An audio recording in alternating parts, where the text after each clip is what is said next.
사랑하는 여러분, 우리는 살아가면서 내 삶에 작고 큰 갈등이나 고민에 빠질 때가 있어요. 특별히 여러분에게 비교하지 말라라고 말씀을 드렸는데, 비는 비교하게 되면 비참해지는 거, 교는 그 사람보다 내가 낫게 되면 교만해지게 되는 것이 비교의식입니다. 살아가면서 우리는 다른 사람을 보고 비교할 때 내 삶이 아무것도 아닌 것처럼 여겨질 때가 있죠. 그래서 저 사람은 빨리 성공하고 명예도 얻는데 나만 더디게 가고 느리게 뒤처졌다라는 생각을 할 때가 있다는 것입니다. 그런 생각 위에 사단은 지체 없이 찾아와서 나를 무능한 사람처럼 장난을 치거나 금세 의욕이 없어지게 하고, 아니면 무기력해진 한 존재, 오늘이라고 하는 이 시간을 허비하는 존재로 스스로 이렇게 떨어뜨리는 일들이 있게 됩니다. 그렇게 하다 보면 신앙은 온데간데 없고 깊은 수월에 빠져서 믿는다고 하는 이것조차도 아무것도 아니게 여겨질 때가 있는 것이죠. 오늘 우리가 7월까지 볼 사무엘상 16장을 통해서 우리는 사울의 인생과 다윗의 인생을 비교하면서 하나님이 왜 다윗을 부르시고 우리 시대의 다윗과 같은 자를 찾고 계시는지 들여다보려고 합니다.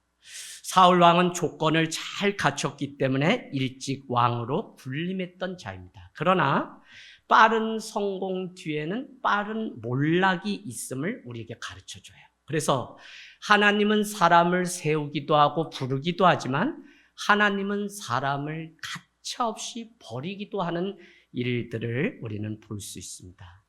그래서 우리는 주의 마음을 알고 그 마음에 합당한 삶을 살기 위해서 늘 겸손함으로 나가야 돼요. 목회를 지금까지 해오면서 아침마다 날마다 내 마음을 향해서 묻는 것이 무엇이냐면, 나는 무엇을 갈망하며 살아가는 존재인지, 나는 무엇을 추구하면서 살아가고 있는지를 늘 묻게 돼요. 오늘 내가 간절히 갈망하고 내가 바라보고 있는 그것이 결국은 내가 추구하고 살아가고 있는 정체성의 문제이기 때문에 우리는 그릇된 세상의 것을 추구하고 갈망하다 오늘 사울과 같이 버림받는 존재가 될 수 있다는 것입니다. 그래서 여러분, 늘 겸손은 온유함이며 그 온유함은 부드러움인데, 부드러움만이 모든 것을 품을 수 있는 은혜가 있기 때문에 하나님은 오늘도 겸손한 자를 찾으시고 사단은 교만한 자를 찾아서 일하시고 있는 것을 우리는 볼 수 있습니다. 성경은 우리에게 늘 말씀합니다.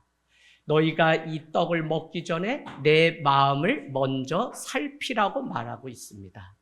그것은 같은 예배, 같은 찬양, 같은 것을 한다고 해도 우리는 어떻죠?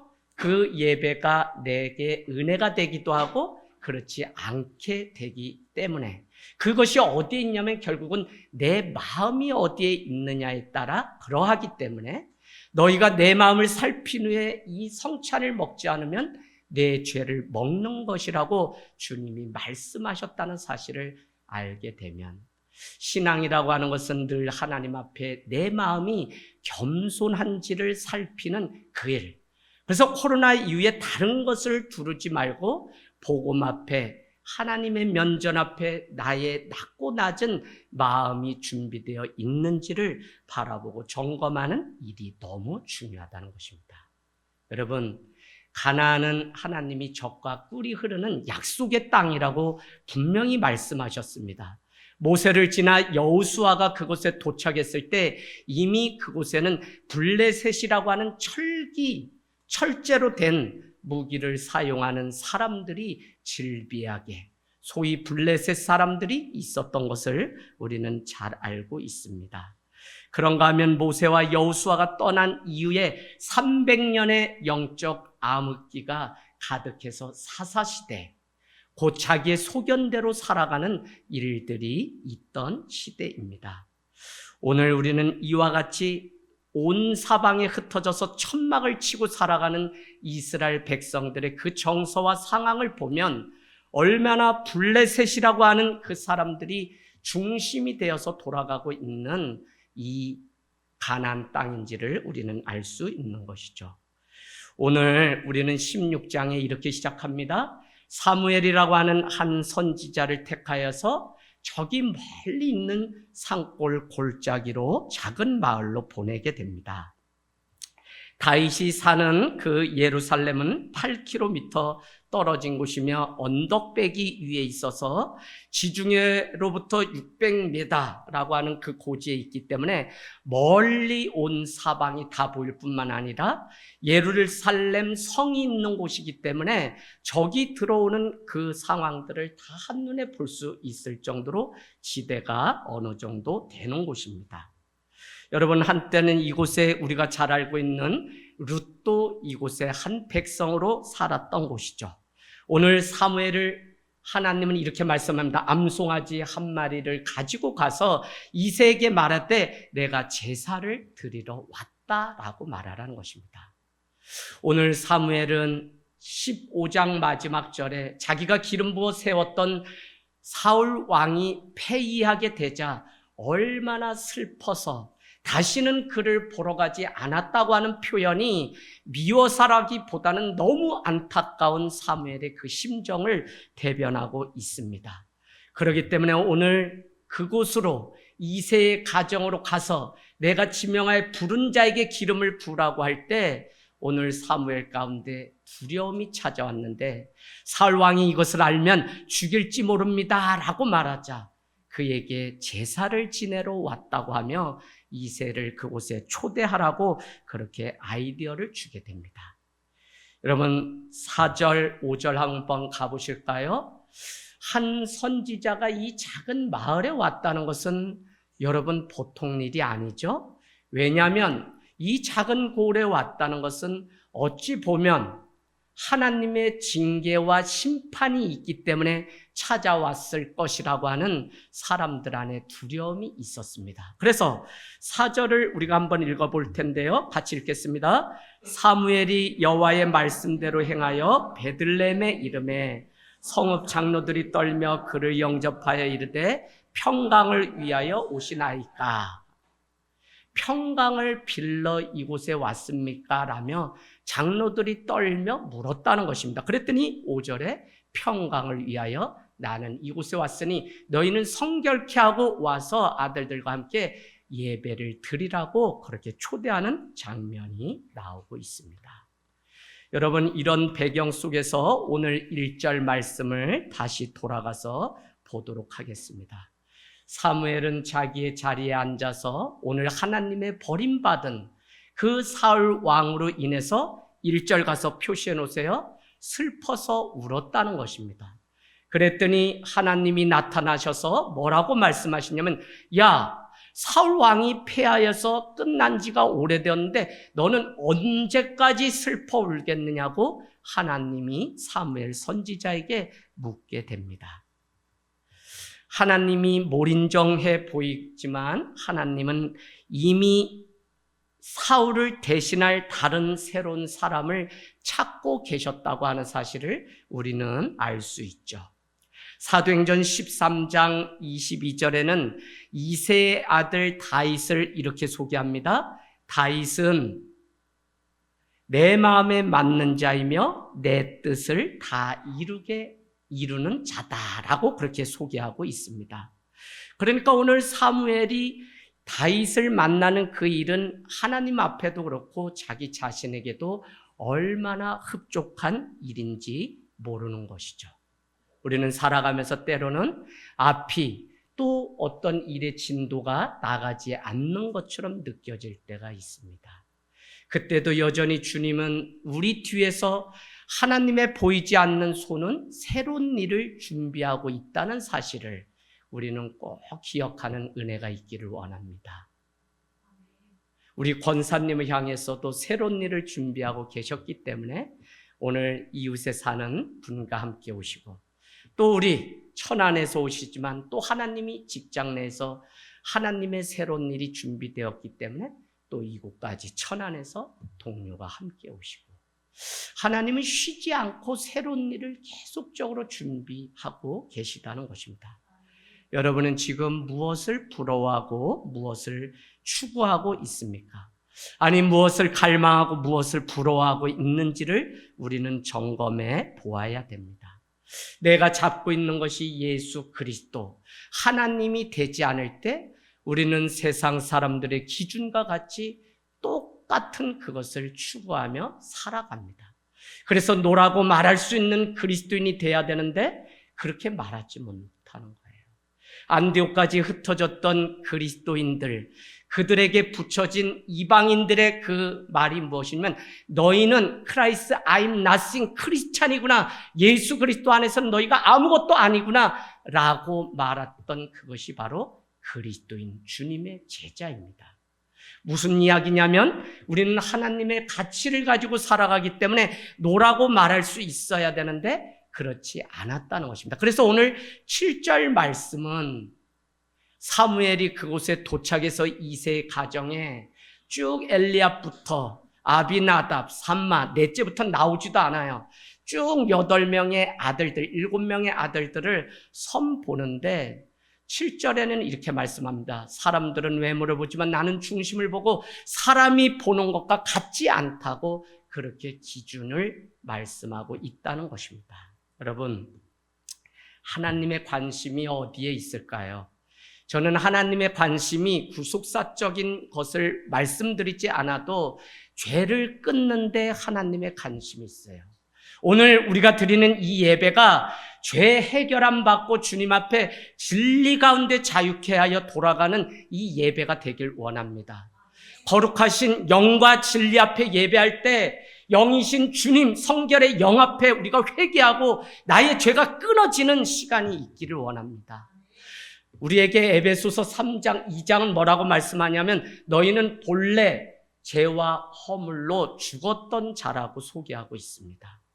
교회가 날마다 모여서 죄를 끊는 이 일들이 중요하다고 하는 것은 오늘 하나님이 다윗을 기름 부으시고 다윗을 통해 장차 예수 그리스도를 준비하시고 우리의 죄짐을 끊어버리기 위해서 오늘 오셨다고 하는 이 사실을 놓치지 말아야 된다는 것입니다.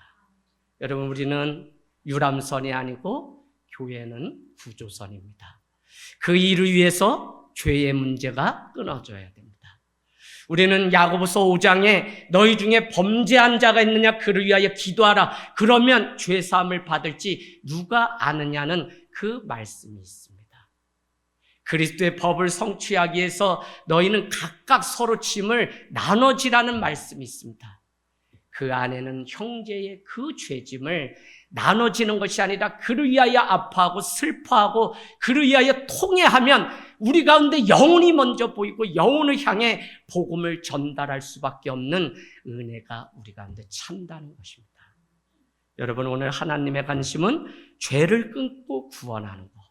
교회는 죄의 문제에 민감해야 돼요. 공동체는 살아있고 바른 길로 가야 되는데 죄의 문제에 교회가 민감하지 않게 되면 금세 사울의 자리에 앉게 된다는 것입니다.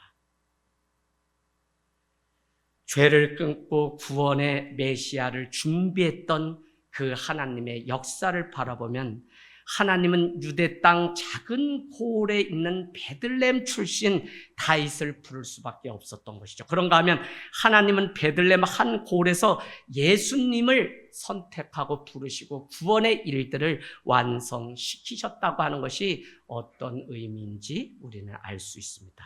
여러분, 왜 오늘 하나님은 사울을 버리고 다윗을 선택했을까요?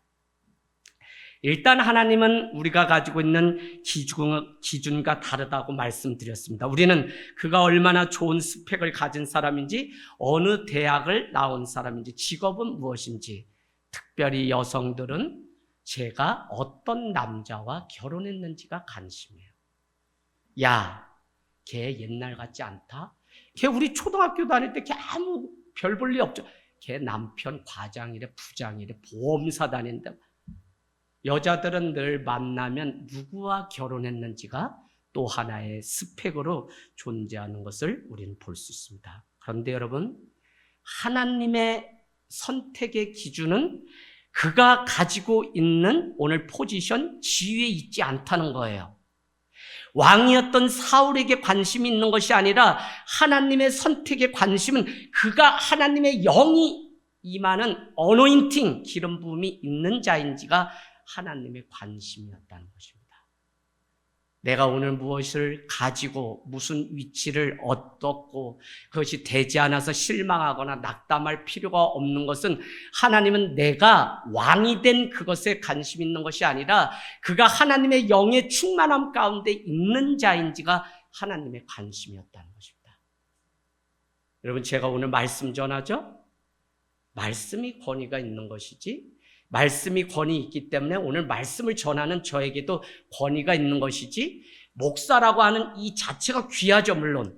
그러나 이것이 나의 인생의 전부, 무엇인가 얻은 것처럼 생각하는 순간 우리는 초심을 잃게 되고 변질의 자리에 가게 되는 거예요. 때로는 그 지위를 얻기 위해서 평생을 고속도로 위에 디드라이브를 놓고 고속 질주하면서 살아왔는데 몇 cc의 차와 몇 평의 집과 인서울에 있는 아들 대학을 보낸 이것이 나의 스펙이고 자랑이었는데 이 지위를 하나님은 보신 것이 아니라 그가 하나님의 영으로 충만한 자인지를 보셨다는 것입니다. 저는 참 이게 제 자신에게 얼마나 위로가 된지 몰라요. 강원도 횡성 안흥면 소 고기 먹어본 적 없고 소 여물만 주던 사람, 5학년 때 전기불 그냥 겨우 이래서 서울로 유학을 왔고, 그런데 이렇게 하다 하나님이 송림고등학교라고 하는 미션 스쿨로 보내고 매일 아침마다 예배를 드리면 손을 들고 종교의 자유를 허락하지 않는 이런 학교는 없어져야 된다 해서 담임 선생님이신 집사님께 늘 손을 들고 질문했죠. 그 질문은 예수님도 팬티 입었냐라는 이런 불경스러운 질문. 그러면 선생님이 난감해서 어떻게 될지 몰라 할 정도로 꼬마 철학자가 별명이었던 저는 그냥 그렇게, 그래서 1년에 3-4차례 쌀을 들러매고 치악산 1572m 되는 그 고지를 올라서 누이 셋다며 절간 다니면서 태어난 아들이라 열심히 그냥 그곳에 복이 있는 줄 알고 살던 자입니다. 그러다 28에 신학교를 편입해서 가게 되었는데, 아니 늘 만나는 신학생 전도사님들 보니까 스펙이 장난이 아닌 거예요. 무엇이냐면 적어도 그 아버지 어머니가 장로거나 권사님 정도는 다 돼요. 아니면 아버지가 목회자라서 자기는 믿음의 3대. 그래서 제가 가장 싫어했던 말이 무엇이냐면 믿음의 3대랑 결혼해야 된다니까. 저는 1대인데 뭐 그냥 혼자니까 뭐 안수도 어떻게 받았는지도 모를 정도로 늘 핍박 속에서 하루아침에 변절자로 집안에서 이렇게 찍혔는데, 그것도 그럴 만한 것이 종교심이 워낙 깊었는지 어머니가 이미 사원사 절간에 100여 명 동네 사람들을 다 그곳에 갖다 놓는데 아들이 목사가 되어서 변심하고 교회를 간다는 것은 동네를 떠나기 전에는 불가능한 일이었기 때문에 어머니의 체면을 위해서 아들이 하고 많은 일 중에 정말 가지 말아야 되는 게 목사의 일이었습니다. 그랬는데 제가 신학교를 가고 나니까 아무 스펙이 저에게는 없는 거예요.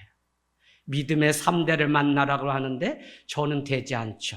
그래서 늘 기도하는데, 그러면 내가 1대니까 한 5대쯤 만나면 둘이 딱 나누면 3대 정도 되겠다 해서 믿음의 6대 막 이런 자매들 찾아가지고 늘 헤매고 있는데, 어느 날 목사님이 딱 불러서 김 선생이 목사님, 전도사님한테는 딱이라는 거예요.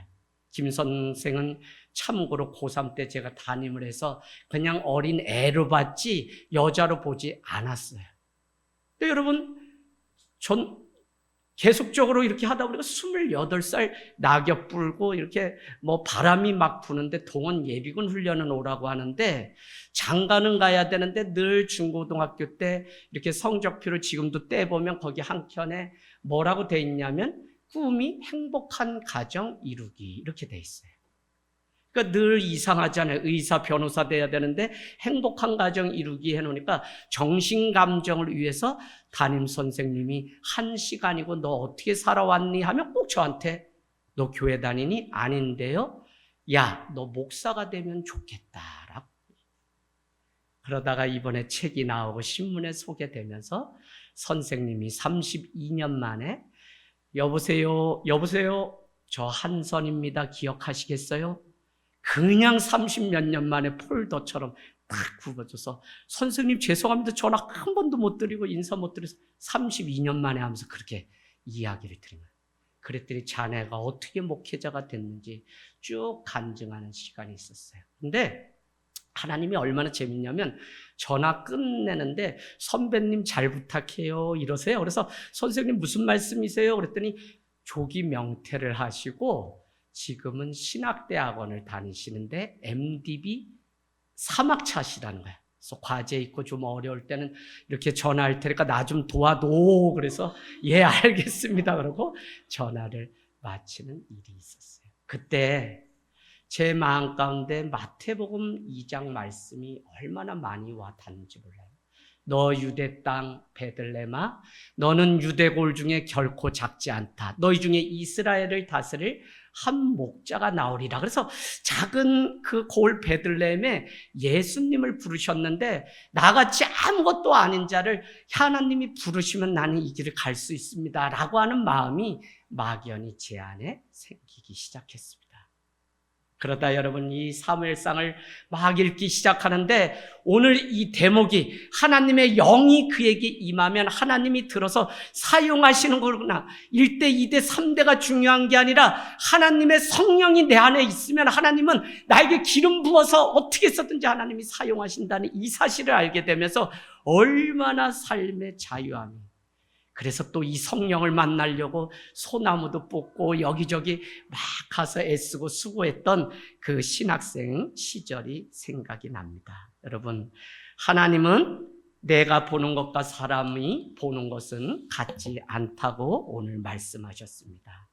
분명히 기름 부음을 받은 것이 하나님의 기준이심을 우리는 볼 수 있습니다. 이것은 여러분 기름 부음이 누구 어느 사람에게 가서 받았다 그런 게 아니에요. 그래서 성령 사역을 하는데 절대 오해하거나 잘못하면 안 됩니다. 오늘 말제 하카톤으로서 그는 별 볼 일 없는 인생이지만 자기에게 주어진 그 자리에서 묵묵히 그 사역을 하는 그곳에 하나님이 찾아오셔서 하나님이 기름 부으신 것이지 오늘날 잘못된 곳에 막 찾아다니면서 유능한 누굴 만나면 성령의 기름 부으심이 있대. 이건 잘못된 신학이에요.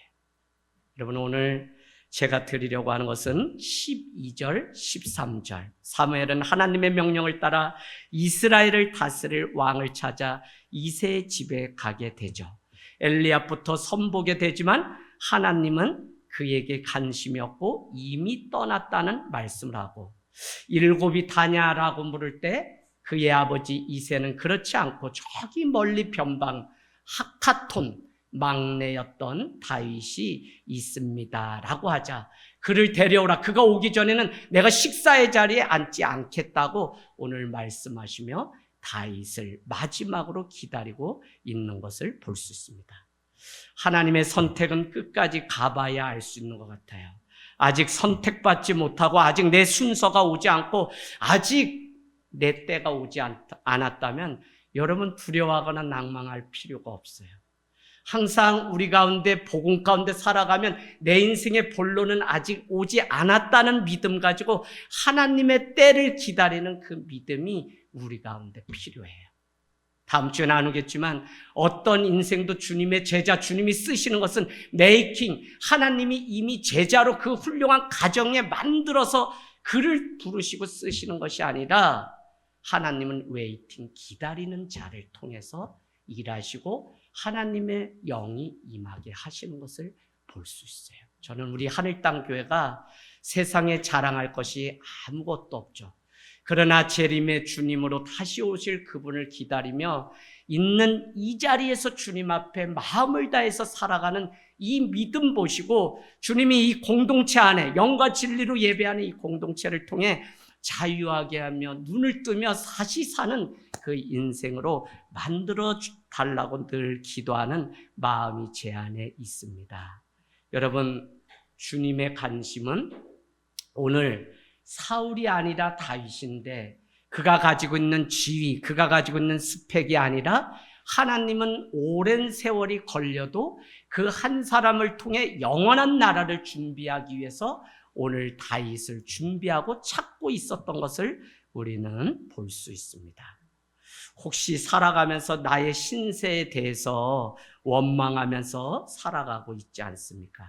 오히려 지위가 있어도 교만하면 하나님이 버리신다는 사실을 우리가 보면 하나님 앞에 성도로서 끌려가며 살아가야 되는 것은 늘 내게 주어진 그 자리에 그냥 기뻐하며 감사하며 순종하며 양떼를 치는 일이면 양떼를 치고 내가 설거지를 하고, 그래서 다이 나의 미기라고 하는 헬라어 성령이라는 뜻은 그냥 다이나마이트처럼 하루아침에 내 삶이 다 버리고 주님 따라가는 그런 삶만을 말하는 게 아니에요. 다 신학교 가서 목회자가 되는 그런 삶만을 말하는 것이 아니라 다이내믹은 늘 아내로서 가정을 위해 밥을 지어야 되는 아내는 밥을 짓고, 가방을 들고 일터로 가야 되는 남편은 일터로 가고, 책을 들고 학교로 가야 되는 자녀는 학교로 가는 것. 일상을 날마다 반복적이지만 그 일을 해내는 것이 바로 성령 충만의 증거라는 것입니다. 오늘 다윗의 인생 가운데 아무도 찾지 않다. 한마디로 말씀드리면 소외된 인생, 특별할 것 전혀 없던 평범한 인생인데 하나님이 그에게 하나님의 영이 임하자 그가 평범한 인생에서 특별한 인생으로 목동에서 왕의 자리로 옮겨지는 그 일이 있었던 것을 보면, 일부 예배 때 아이들한테 말했어요. 스펙 너희 공부하고 뭐하고 막 학원 가고 바쁘지만 너희 한 가지 잊지 마라. 너희가 젊어서 너희의 힘으로 다 띠띠우며 살 수 있지만 하나님의 영, 하나님의 성령이 함께하고 그 능력 가지고 살아갈 때 하나님의 쓰시고 사용하심이 있어서 너희는 그 사실, 그래서 오늘도 학원에 가서 너희 꼭 하나님의 성령이, 영이 내게 임하게 해달라. 그래서 순간마다 날마다 늘 기억해야 되는 것은 하나님의 영, 성령님은 어떻게 하기를 원하실까 늘 물으면서 살아가는 거예요. 저도 24년 차 싸울까요? 안 싸울까요? 사람들은 자꾸 목회자 가정은 다 만들어져서 그냥 뭐 먹으면 매일 이슬만 먹고 사는 줄 아는데 다투겠죠. 그러나 여러분 1년에 한 번도 거의 안 싸워요. 이건 신혼 때부터 그래요. 사모님한테 물어보세요. 뭐를 알게 됐냐면 잘 몰라요. 저도 투박하고 열정적이고 막 이러니까 어떨 때는 그 실수도 하겠죠. 그런데 하나님이 주시는 그 마음에 늘 순종하자라고 하는 그게 생기면서 늘 내 마음을 살피고 여기에 하나님이 계시고 여기에 하나님의 예배하는 성소가 있다는 이 사실을, 지성소가 있다는 사실을 알게 되면서 제 마음을 늘 살펴요. 그래, 아침에 등산을 쭉 가는데 남들 다 가는 그 길이 얼마나 좋습니까? 그런데 태생이 그냥 십리길 걸어서 학교를 다니던 시골 소년이라 그런지 늘 새로운 길을 개척하는 게 몸에 밴 것 같아요. 그래서 여러분 이 뒷산 가보세요. 제가 10개의 길도 더 내놨어요. 3길을. 사람들이 제가 가다가 이렇게 딱 3길로 가면 거기도 길이 있어요? 예, 있죠. 제가 길을 잘 내놨는데요. 아, 그래요? 그래서 어떤 분이 따라왔어요. 일주일에 2번 정도를 가게 되는데 하나님이 제 마음 가운데 그런 마음 주셨어요. 야, 이 목사, 너 그냥 사람들이 가는 그 길 편하지. 그런데 넌 날마다 3길, 주님이 주시는 그 마음에 순종해서 3길. 그러고 나니까 마음 가운데 하나님, 또 교회를 개척해야 됩니까? 라는 질문을 하게 돼요. 여러분 기도해 주세요. 우리 교회에 소속되어 있는 누구죠? 조혁훈 목사님이라고 소속되신 목사님이 있어요. 목사님이 50이 훌쩍 넘었는데 지난주 연락이 왔어요. 목사님, 개척을 하려고 준비 중이다. 근데 그걸 소속만 돼 있지 말 안 하면 좋은데 그 얘기를 듣고서 또 저기 하는데, 아니, 갚아야 될 빚이 교회가 있는데, 이거 어떡하라고 자꾸 마음에, 야, 쟁거서 건물 하나 사고 뭐 하고, 그러면 뭐 하냐. 하나님이 또 마음을 또 이렇게 막 해집게 하시고, 하나님이 원하시는 게 뭡니까 했더니 자꾸 새 길로 가게 하는 거 보니까 또 무슨 계획이 있으신 것 같아요. 여러분, 우리 조혁훈 목사님, 오늘날 교회가 다 문을 닫는 이때 또 한 교회를 세워가는 이 일이 얼마나 중요한지, 생명을 위해서 자기의 삶을 다 드리기로 작정하고 평생 살던 직장을 다 버리고 신학교로 가고 대학원을 마치고 지금 이렇게 교회에서 사역하다가 이번에 사임했다 그러는데 뭐 기도를 하는지 나인데 왜 그거를 알려주는지 듣고 나니까 괴로워 죽었어. 그냥 나이도 먹으리만큼 먹었는데 뭐가 있나 했더니 목사님 계약금만 걸었는데 기도해 주세요. 쟤는 저거를 왜 나인데 얘기하냐. 선배님들 많은데 우리 교회는 없어. 아무것도 없어. 우리는 그냥 지금 이렇게 살면 나 가만둬 좀. 우리 가만둬. 그럼 우리끼리 행복해. 근데 자꾸 연락이 오고 도와달라고 그래. 괴로워. 이번에 근데 산을 가는데 하나님이 그냥 기도하라는 마음 주셨어요. 여러분. 100명 되면 20명씩 계속 떼서 개척하는 이 일. 너의 선배님이 이제 너가 교회 질 차례라고 어제 또 전화해서 결혼식장에서 만났는데 또 여러분도 같이 기도해 주세요. 하나님의 영이 성령이 이끄시는 대로 우리가 순간마다 순종하며 갈 수 있도록. 하나님의 기준은 포지션, 지위가 아니라 하나님의 기준은 성령이 그 위에 임했는지 아닌지에 있어요. 하나님의 성령이 우리 가운데 날마다 임하기를 원합니다.